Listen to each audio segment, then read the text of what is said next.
Integrating an Instagram feed into your web page with Hostinger's website builder can add a dynamic social element to your site.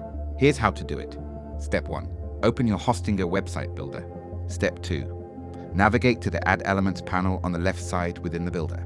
Step 3. Look for the Instagram feed element in the panel. Step 4.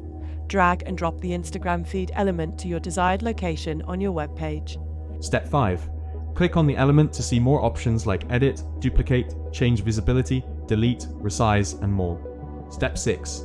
To connect your Instagram feed, click on Edit Feed, then connect Instagram and enter your Instagram account login details.